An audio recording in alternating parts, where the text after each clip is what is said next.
ทุบเมนแล้วไปตัดแบบด้านโน้ตเฮ้ยเนาะกระมุนบ่แหละโอ้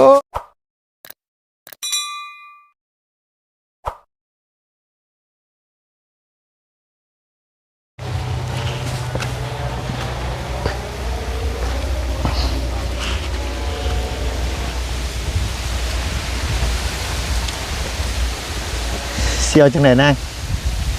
พาให้นาเบาไปเอาผ้าครับ อันนี้สวนกล้วยแล้วทีละโดยอ๋อนุกเนาะกินนี่เนาะนุกอย่างว่ากินวะ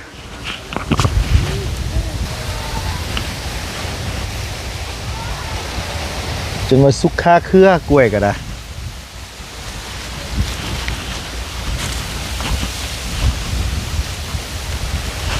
โอ้หัวอันนี้เห็ดมาตั้งแต่หัวยังน้อยตะกี้คุณวะส่วนมันเนี่ย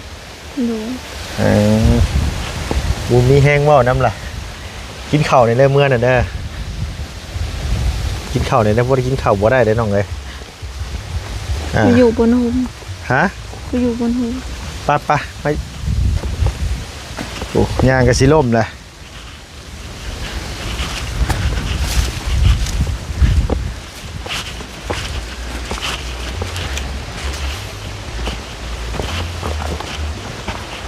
ใช่แล้วไปทางไหนน่ะ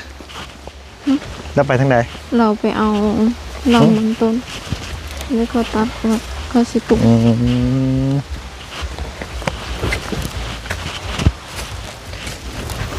งานแต่งบ่เสียงเพลงตึมต่ำอยู่แม่นบ่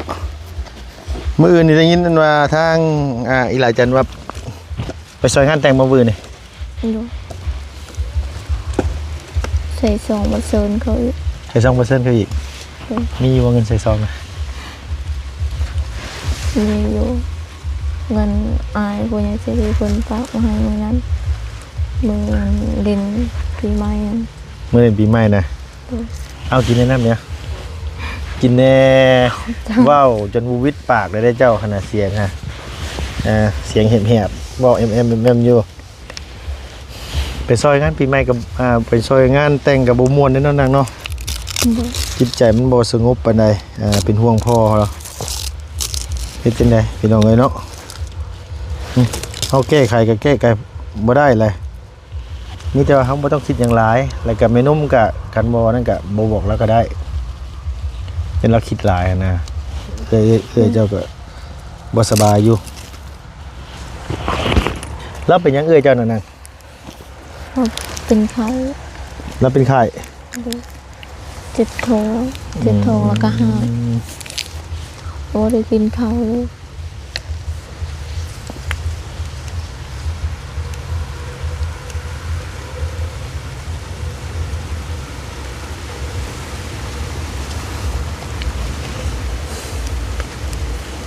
มานั่งอยู่พอดีสิเคยสบายใจอยู่ปะ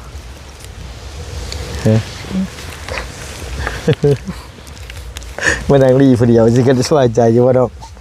โอ้ยคันหูว่าสิหายสิกับบ่มาน้ำดอกบ่ตามมาดอกเอาเฮ็ดใจให้สบายปีใหม่ละเดี๋ยวก็ผ่านไปคิดว่าเฮายังมีมื้ออื่นเสมอนะเฮาก็ได้เอาผ่านมื้อนี้ไปก็พอดมื้ออื่นก็ถือว่าโอเคแหละคนเฮาน่ะยิ้มดีกว่ายิ้มคือเจ้ายิ้มแต่เก่าดีนะยิ้มแบบเจ้ายิ้มแต่เก่าแหละ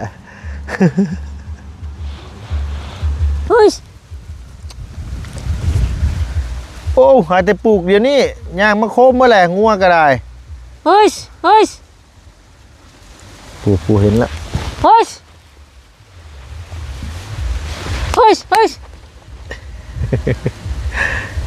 มันพังน้ำหนักเสียงคนมันกะหู้ได้เลยมันเป็นตาญาตินะเนาะมันเป็นตาญาตินั่นแหละ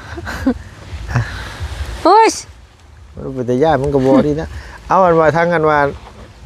แล้วว่าเราไปใช่นะไปเอาลำมันต้นโอ้อยู่ส่วนไหนเราไปเอานะส่วนเป็นไรงูไม่เป็นไรไม่ละ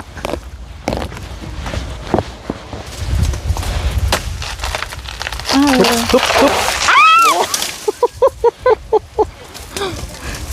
เมนแล้วไปตัดแบบด้านโน้ตเฮ้ยเนาะกระมุนบ่แหละโอ้ย ตัวนี้บ่เอา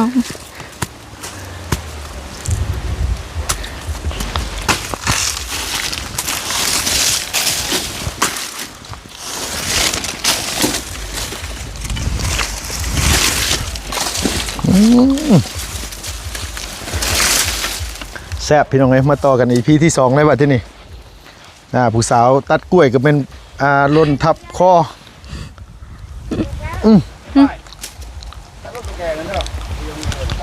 โดยขอบใจหลายเจ้าเอาเครือเดียวกับพ่อในหัวเนาะ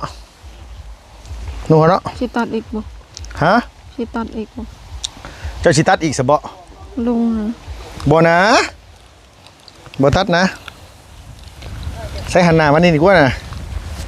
โดยเอาสบายดีปะลุงอีกรอบหนึง สบายดี อย่าเฮ็ดจักเทื่อเด้อตัดกล้วยแบบนี้เด้อ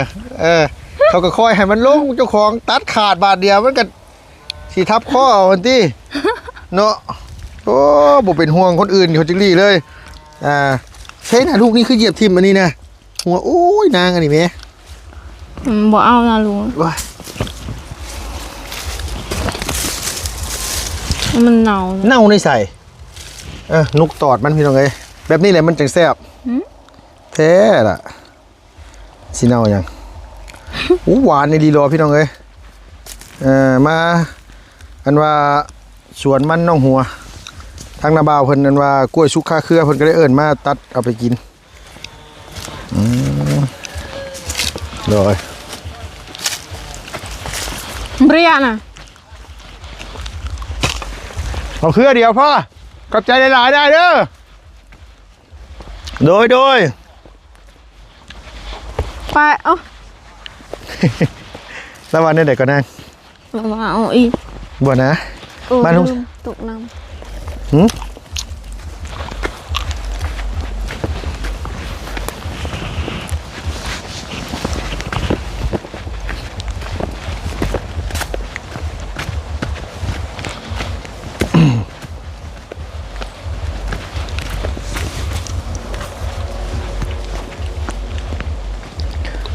ต้องดูดีได้พี่น้องเอ้ยถ้าเป็นคนนั้นว่า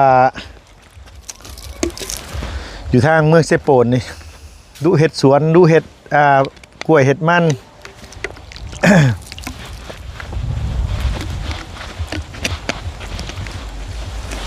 ไปยัง ำมันเนาะ บอลุงถือยิมไป น้องถือบ อไปรถเดี๋ยวบางบ่มีแห้งย่างนะยังอยากถือกล้วยอยู่สอนฮะโศกเศร้าไปแล้วก็ยิ้มเด็กว่าเฮ้ยหัว ดู อยากเห็นรอยตัวยิ้มขึ้นแต่เก้าตัวป่ะนี่ไม่นาง มือหนาอีก ฮะ มือหนาอีกมือนี้ มือหน้าก่อน ดู มื้อนี้บ่เห็นเนาะบ่ว่าติมื้อแดงบ่บุญวันป่าว่าสิซื้อกันว่าหมูกระทะมากินอยู่ได้ล่ะเอ้ยกินหมูกระทะนำกันเด้อน้องเด้อบ่แรงเด้อ โดย โดยบ่กินข้าวก็กินหมูกระทะเอานะหลายเฮ็ดจังได๋เฮาโศกเฮาเศร้าไปก็ซอยแล้วบ่ได้ดอกเท่าพ่อหั่นเฮาก็ภาวนาให้เราอยู่ดีมีแฮงนอนกลางคืนก็สวดมนต์ไปนำ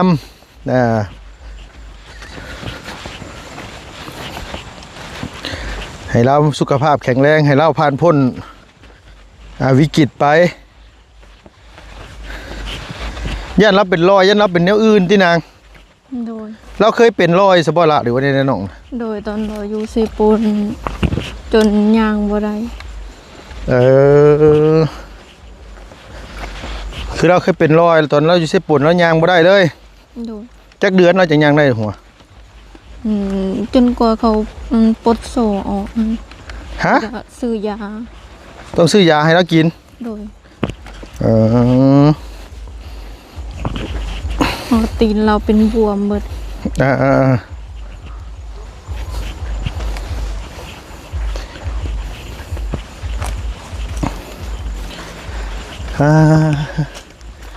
ว่าสิมาปลูกมันก็ยังบ่ทันได้ตัดซ้ำมันก็ได้แล้วอ่ะอันนี้ของเจ้าเนาะนางเนาะตัวนี้เนาะ โดย โอ้ตอนไทยสิกับเป็นอยู่เนาะหัวเนาะเวลาย่ำหญ้าขึ้นบุญมันเอาบ่ได้เนาะ มีแต่ยาเป็น เขาเอิ้นหญ้ายังหัวนี่บ่ล่ะโมโหคือกันหญ้าลายดีเด้พี่น้องเอ้ยเป็นแต่มีหนูลายแท้เอ้ยบ่มีอยู่บ่หัวหนูอืมโดยฮะพี่น้องเอ้ย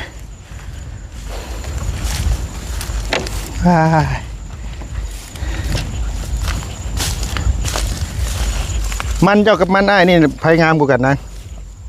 ไปเบิ่งอยู่ฮะ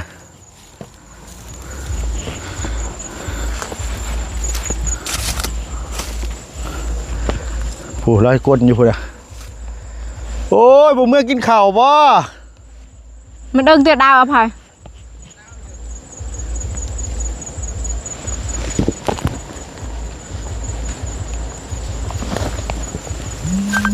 โอ้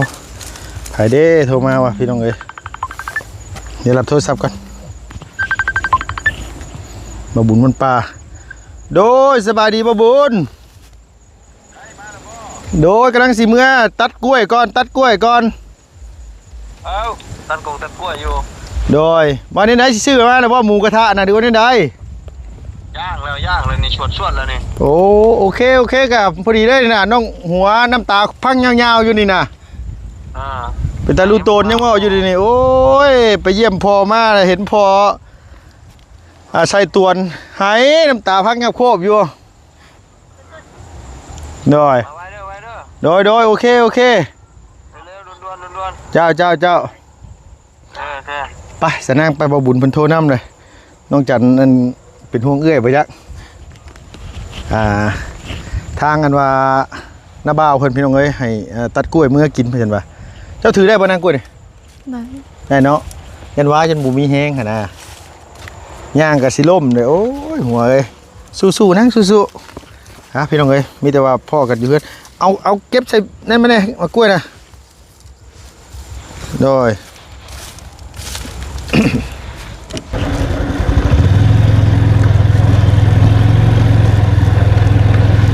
ไปพี่น้องเอ้ยดูเพิ่นว่ากำลังตั้งเลยไปสั่นว่าโอ้ใส่คือว่าตั้งหมอกระทะเลย เนี่ยเกิดขึ้นนะตัวเจ้ามาเนี่ย โอ้ยนัว เส้นน้ ฮะ ระบบอยู่ รังเสร็จระบบอยู่มีแต่กล้วยแล้วมาฝากขนาด ตัวนี้แล้วผัก โดยเอาสบายดีเด้อโดยเอาสบายดีเด้อบุตรเด้อโดยสบายดีสุกคาเครือได้บ่เสียงนุกกันญาติกินบุบบุ้มอยู่ยุกนะเอามาไหมบุตรยำมาพี่เนี่ยนะเอากล้วยมาพี่ดิมากลางพี่มากลางพี่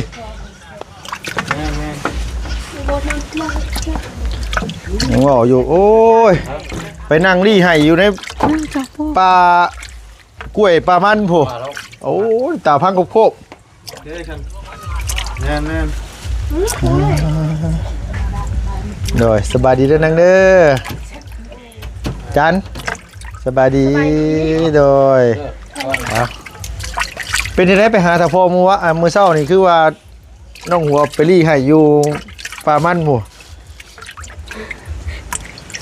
เอาทั้งนี้นี่ ไปเบิ่งส่วนเลย นั่นน่าจะว่าไปเบิ่งนะเพิ่นมาให้เยี่ยมเลยเพิ่นมาให้เยี่ยมบ่ตาพ่อมื้อเช้าน่ะเพิ่นให้เยี่ยมอยู่ว่าพ่อเจ้าน่ะมาให้เยี่ยม ได้ยินไม่ว่าเสียงใคร เดือน2 เดือนยังให้เยี่ยมเพิ่นใส่ตัวเนาะบ่ใส่โซ่แล้วบ่ปาโต ใส่โซนทั้งแข่งทั้งมือหมด แม่น ตัว ลุงก็บ่ฮู้กันบ่นางเพิ่นใส่โซ่ทั้งแข้งทั้งมือบ่ บ่ฮู้กันแต่ได้ยินแต่เพิ่นว่าใส่โซ่ ยินแต่เพิ่นว่าบ่ใส่โซ่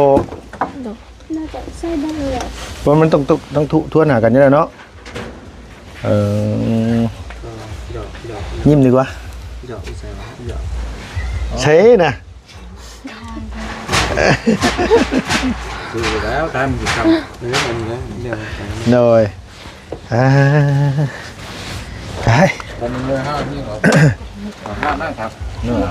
มันแค่ han này đấy han thìไปกินจุ่มปลาnàyจุ่มปลาhanจุ่มปลาแซ่บสุดแล้วในเมืองกันว่าเซโปนนี่แซ่บคักแล้วhan จุ่มปลา ไปฉัน โอ้นั่นบ่ว่าให้มันได้เวลาดีกว่า เนาะrồiแม่แค่ตลุกปาดในพุทธปาดอยู่นั่งปาดแค่ตลุกแหน่บ่ว่าตัวปาดบ่เป็นบ่ฮะบ่ว่าเห็นว่ากับปาดแค่ตลุกบ่เป็นบาดทีนี้พี่น้องเอ้ย ไม่แล้วก็หัวนั่นแบกข้ามเช่มาปุ๊บตุ่มเรายิ้ม เขาบอกว่าแม่จักก็ได้เนี่ยนี่เหรอ เอาแบกโดนจัก เด็กจักได้เนี่ยนี่นะ บ่บาปน้องมันโอ้ยโน เอาอยู่ ขาดเรื่อยไป ฮึกช่าง แม่นบ่พุทธบ่ว่าตัวก็แบกโดนจักขำเซก็ได้บ่ได้กันเนาะโอ้ยังว่าบาปน้องนุ่งเขาได้เห็นว่าก็ได้เออ มึงกล้วยน่ะเชื่ออยู่ว่าผมชิมไง กล้วยว่าโอ้ยแซ่บได้บ่บุญเอ้ยสุกคาเครือได้ลายโอ้มีแต่หมักงามๆกล้วยเราให้ตัดมา3เครือผมข่อยว่าบ่เอาเครือเดียวนี่ก็พอแล้วว่ะ มือสิเมื่อไปตัดเลยเด้อ โดยแต่ว่าเฮาก็ต้องซื้อเอา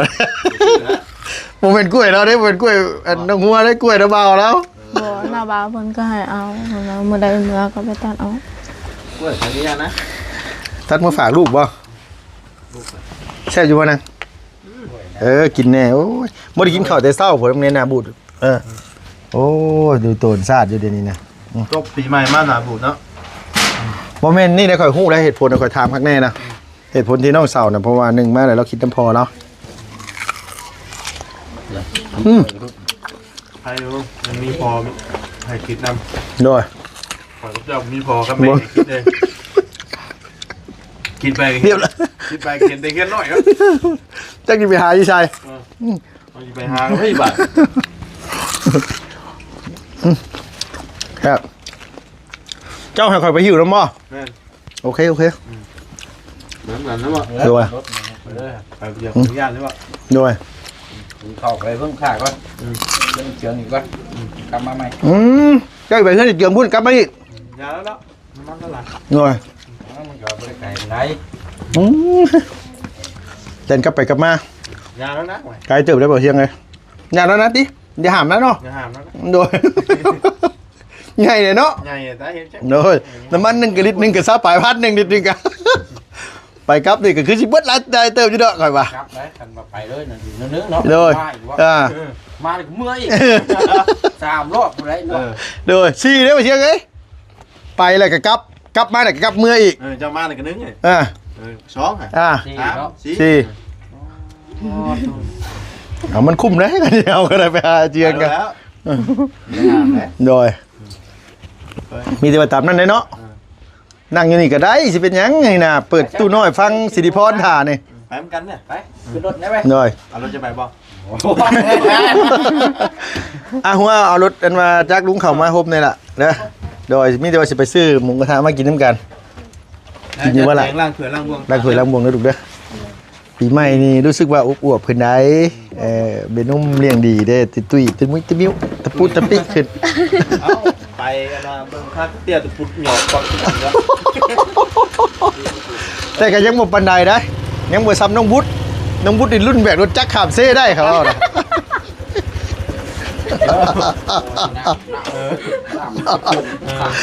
ผมแบ่งรถจักรอยู่ร้องผู้ชมชีได้อยู่เลยร้องนะ ลองบ่บุตรลองบ่ แต่ว่าเราเป็นคนนิ่ง เลย เราคนตัวใหญ่เราคนนิ่งก็ได้แบบว่า ธรรมดา มันคือคนแบบปุกโปกแบบบอกเก่งที่เราได้ เลยเอาพี่น้องเอ้ยโอเคซั่นน่ะเนาะโอ้ยบ่หนูหัวมวนนางๆได้ชุดเจ้าชมไปถือเด้สิมลุงไปเลยสิว่าดาโอ้ย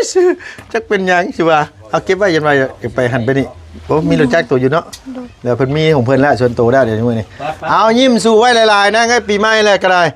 คิดไปหยังคิดไปก็ซอยแล้วบ่ได้เพราะว่าเฮาอยู่ข้างนอกพี่จักสิคิดไปได้ใดแล้วมันอย่าให้สดใสไว้ก่อนกินหมูกระทะก็กินให้มันแซ่บๆน้ำกันโดย เข้าใจหรอกว่าเป็นห่วงไผสิบ่เป็นห่วงพ่อแม่ตัวเองเนาะคันลุงมีพ่อมีแม่นี่มันต้องเว้าได้คันจ้างให้ไปนั่งคุยน้ำเพิ่นได้ชั่วโมงนึงนี่30,000นี่ลุงก็เอาได้พี่น้องเอ้ยเว้าดีๆเด้โอเคสบายดีป่ะลุงเนี่ย สวัสดี ยิ้มงามๆนะยิ้มงามๆนะถึงว่าบ่เต็มใจก็ยิ้มได้ก็ถือว่าโอเคเลยล่ะเอ้ยยิ้มสู่มือวันใหม่เท่านั้นเนาะสบายดีเด้อลุงเด้อโดยสบายดีสาวแบบรถจักรขำเซ เดี๋ยวไปตั้งฉายาใหม่แล้วมัน โดยสบายดีเด้อเสียงกับบุญเด้อโดยพี่น้องเอ้ยเนาะพอดีว่าไปหาน้องหัวอยู่สวนมันเราไปบัดพ่ออยู่หันโอ้ยนางไห้ห้องท้องแตกอยู่พี่น้องเอ้ยคิดน้ำพอหลายไปสั่นว่าเอ้าเนาะจักสิว่าได้แหละคิดไปกับสำนั่นเฮาซอยหยังเพิ่นบ่ได้เพราะว่าเงินทองเพิ่นก็บ่เอาตามระเบียบวินัยเพิ่นว่าซั่นว่าว้ายกุมอกกุมใจน้ำน้องอยู่ลุงก็ได้เนาะเดี๋ยวมันก็ผ่านไปให้คิดว่ามีมืออื่นเสมอนะพี่เนาะผ่านมื้อนี้ไปมื้ออื่นก็สู้ต่อพี่น้องเอ้ยสู้มือต่อมือไปซะแนวใดมันสิบ่ลำบากตัวเองแนวใดมันสิบ่ทุกข์ใจปานใดก็คิดเอาแนวมันดีๆนะพี่เนาะสำหรับที่นี่ขอบคุณหลายพี่น้องอยู่ดีมีแห้งอย่าเจ็บอย่าจนดำๆรวยๆสุขภาพพาไม่แข็งแรงนะพี่เนาะอย่าเจ็บอย่าจนเด้อไปใส่มาใส่ตลอดปลอดภัยสำหรับคลิปนี้ไปแล้วพี่น้องบ๊ายบายสบายดีเด้อพี่น้องเด้อ